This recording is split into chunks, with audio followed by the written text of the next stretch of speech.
Hey everybody, here we are. It is time to take a look at what is new here on JP. And for this video, we're going to be looking at the new content, which is just Master Quests, because it's quick, it's easy, we can get it done and kind of evaluate them in pretty well in just one video.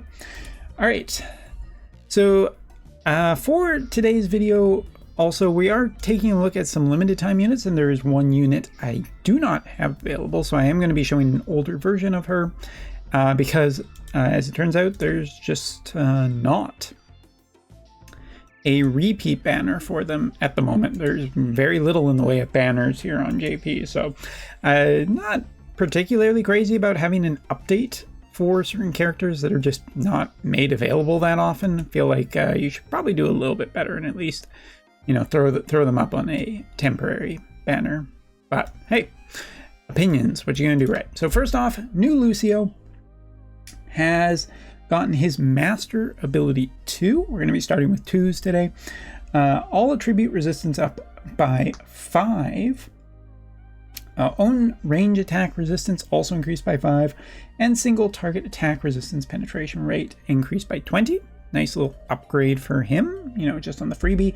We also get an improvement to one of his abilities, Plasma Armor. Plasma Armor has now been given the effect of reducing the damage taken when the target is further away from 2 or more squares for 4 turns, increased up to a distance of 5. So the two things there, basically it has been improved on its range to protect Lucio a little bit more from damage coming in. Also, we have the effect of absorbing a portion of the HP damage dealt. Not bad little upgrade for Lucio. Mix of survivability and some nice areas, particularly all attribute resistance, which I think is actually quite good. I wish that this character was actually usable in something like Dark, the Dark Veritas trial. I know he's a premium unit, but it would be really nice if he could find a few extra spots. That being said, for some people who may be scant on resources, him and, you know, some of the other more recent light elemental characters will probably make a nice combination now because, you know, he's a little bit more tankier. Whether he's actually good enough to be overly competitive, probably not, but it's a nice little upgrade. All right. Now to the character that I've had for a long time that I feel I wish was better. Let's talk about this 70 cost character, Crystal Bow Shadowlings, who has gotten hers, and we're basically looking at range attack resistance penetration rate increase of 20. That's a fair increase to her DPS. AP consumption reduced by 20%. That's also pretty nice for her. As for the enhancement to one of her ability, is now, this is one of her TP-based skills, becomes less likely to be targeted by enemies, increases critical hit rate for water element ability attacks for 4 turns, reduces damage taken the further the distance the target is away from her, from 4 up to 7, and range +1. There is some good stuff here. That range +1 is something that she definitely needs to excel a little bit more, because, you know, she's already pretty limited costed, and she just hasn't never really found much of any kind of a home anywhere. But given the recent resurgence in range characters and the fact that this is a 70 cost character, which you could, you know, if the cost limit is like 270, that's pretty good for where she is standing now. It's probably okay. I mean, she is effectively powering up her own water attribute attacks, and maybe she's not as good as some of the other characters that we've seen, but she is 70 cost, so yeah, I could see maybe a point.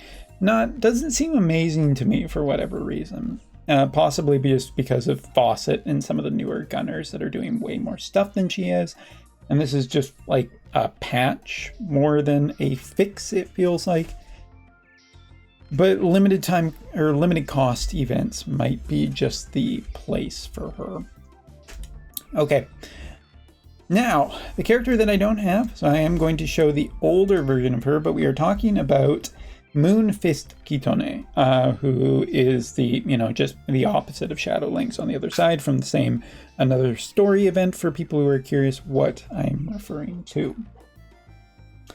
Single target attack resistance penetration rate of 20, physical damage of 10, and absorbing stance is the ability that is upgraded for her, giving a spike effect like the new armored Mond. So this is the first character, other character to get that spike reflect effect that Hero King Mond has. And it triggers 4 times for Kitone. Also, he gets an increased critical rate and critical damage for 4 turns. Kitone is the one of the Master Quest 2s that I am the least, just the least believer in. Mostly because essentially it's strike DPS, and strike DPS has no home at the moment. Strike is incredibly underwhelming, and that the upgrade on the new version of her is nice, sure. And it might be, again, an okay part in like limited cost events. But Fist will need a serious amount of support, because you can't just really throw Moon Fist here into a potentially really dangerous spot. So I mean, I just don't see it. I like the Shadow Lynx upgrade more than I like this one, and yeah, it's just for a bunch of reasons. But I'm gonna say that Moonfist Kitone. It's not just I don't have her. I really think that she's just eh. All right, and that is our Master Quest 2. So next up, we will go to Master Quest 3s, and we're going to go a little bit faster through these. First off, Oberyn. Oberyn, when his HP falls below 50%, he will restore a medium amount of HP. That's quite nice. For duels only, single target attack resistance plus 30, and Purple Dragon's protection, increase critical avoidance rate and area attack resistance for allies within range and around self. For 4 turns, that's up from 3 turns.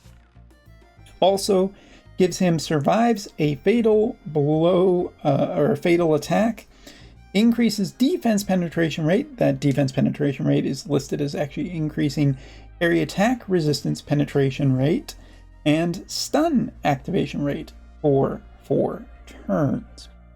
Nice upgrade here. For duels, again, I mean, Spears is actually kind of interesting right now because Gilgamesh and Ramada can potentially do some stuff. So Oberyn is a 3rd.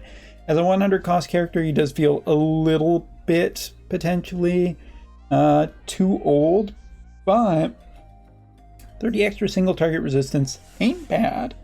And nothing here is particularly bad, but for essentially duels only. Outside of duels, I'm not that impressed, because it's just an HP restoral when he loses HP, and that won't be difficult with how good some units are nowadays. Okay, as I breathe in deeply, next up Dialdo, who has gotten own critical avoidance rate plus of 20 for all pieces of content for guild and duels. Okay. HP limit increase of 20%, self-defense up by 15, debuff resistance rate of 30, and as for the spread of resignation, increases own defense and hit rate for 4 turns, as well as significantly increases debuff resistance, grants a chance of to have a reaction that reduces damage when damage is taken by physical attacks, and newly added, granted an effect of reducing damage taken the wider the attack range, grants the effect of reducing magical damage taken by allies within range of a diamond pattern centered around himself with a range of 4 and a height difference of 1. Dialdo is pretty interesting because this breaks the pattern a little bit of a unit that is getting an upgrade like this for Master Ability 3 that is now essentially going to be both guild and duels. So I guess this guy is just really, really special. They wanted him to be good in both. Kind of hard to say though that he would be better than some other choices at 100 cost. I personally would still choose Mont every day over this guy.